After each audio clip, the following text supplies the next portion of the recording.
Hey, welcome back to the Disney Plus Everyday Challenge, and today we have the secrets, or just secrets, of Sulphur Springs. This is a 2021 series that debuted at the start of this year, and it has only one season so far.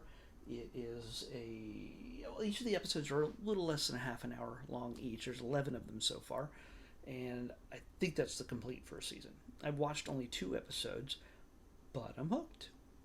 I know it's not.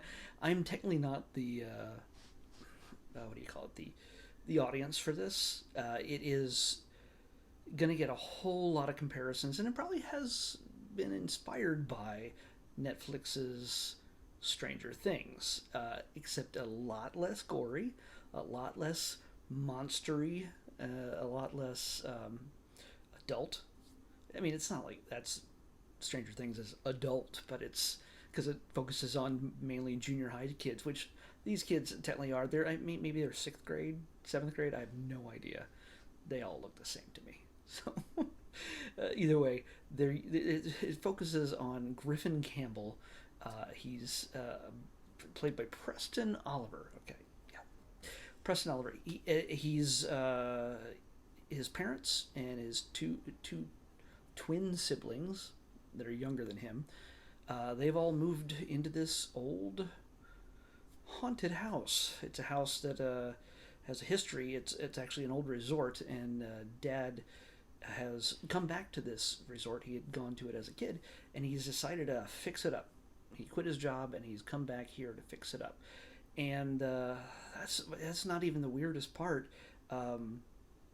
There's a girl. I mean, when we first start out this story, I'm not going to give you too much. I'm not going to spoil any little surprises or twists. Just be aware of that. I'm just going to lay the groundwork that you might have seen in a trailer, or if you might see in the first 5 minutes or so. It starts out with what looks like a girl on the run.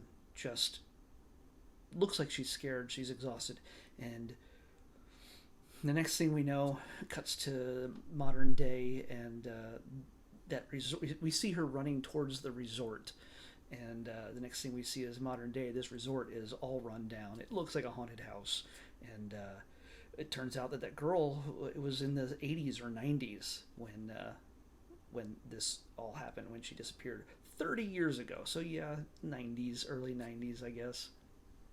I don't know.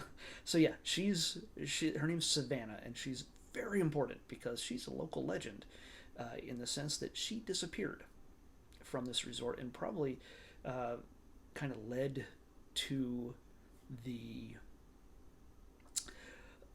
downfall of the resort. When a little kid goes missing, well, guess what?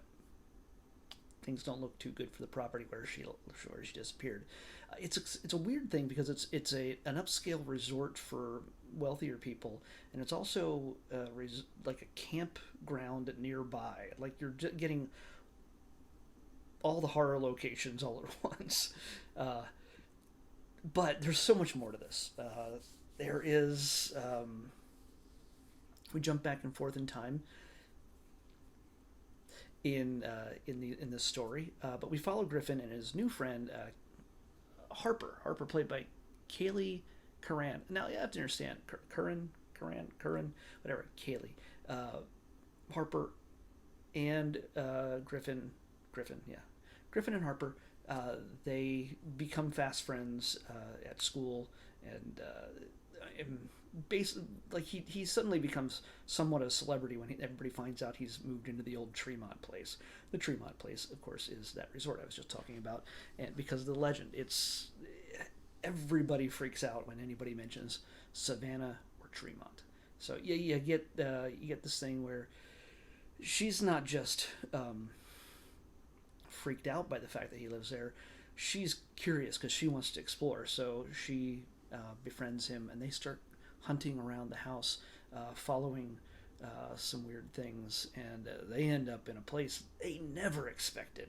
And I can't tell you where that is, but it's if you watched my gestures like a minute ago, you might recognize one of the plot devices.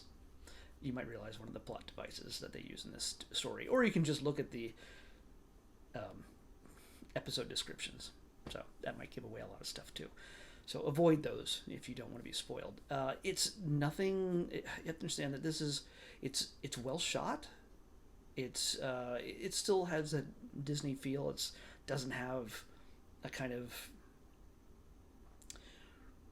film feel. It still feels like television in a sense. It's not bad. It's well shot. It's well written. The kids are realistically depicted. The acting is really good, and I say that with this face because it's not always the case with Disney things. Sorry, but this Disney Plus original, which I think that's what it is. It's a Disney Plus original. It should say that right here. No, it doesn't say that. Maybe it's not. Maybe it was on Disney XD or Disney something else. I don't know. But everybody pretty much acts realistically. They move really quickly into what you'd think in other shows they might drag out the mystery a little bit. They jump right into it and go, whoa, this is a huge mystery to solve. This is something we're out of our depths. And while the kids are jumping into this head first, the parents, you notice that there's a lot of mystery going on, a lot of tension between Griffin's dad and Harper's mom, who appears that they may have known each other from long ago. Mom has no idea what's going on, and the little kids, his little brother and sister, are they love picking on each other and being scared. They are totally into this whole Savannah is a ghost haunting our house thing. And meanwhile, the kids at school also kind of buy into this whole deal because they think they've seen things or they've heard rumors, and it's enough to freak everybody out. Meanwhile, Harper and Griffin know the truth to a certain degree, at least as far as I've gone with just 2 episodes.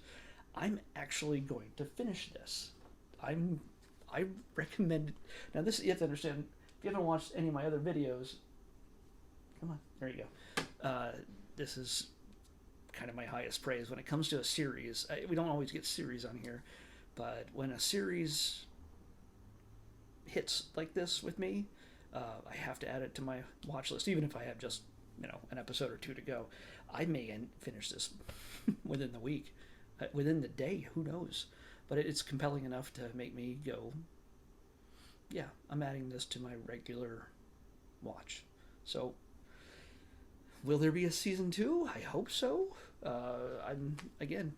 They're easy bite-sized episodes. They're not too, it's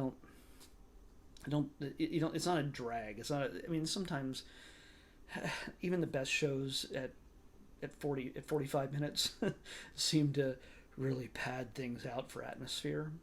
In this case, they know their audience is a bunch of kids who may not be old enough to watch Stranger Things and probably don't have the attention span of something longer than a YouTube video that doesn't involve Minecraft. So, this is a nice little middle region for them to maybe enjoy a little good horror, mystery, science fiction storytelling. Again, not so much horror, except for it's a ghost. Savannah is a ghost. Well, what is Savannah? Who is Savannah? Why is Savannah? But yeah, she's a central figure in this. Again, just like Stranger Things starts out with a missing kid. This starts out with a missing kid.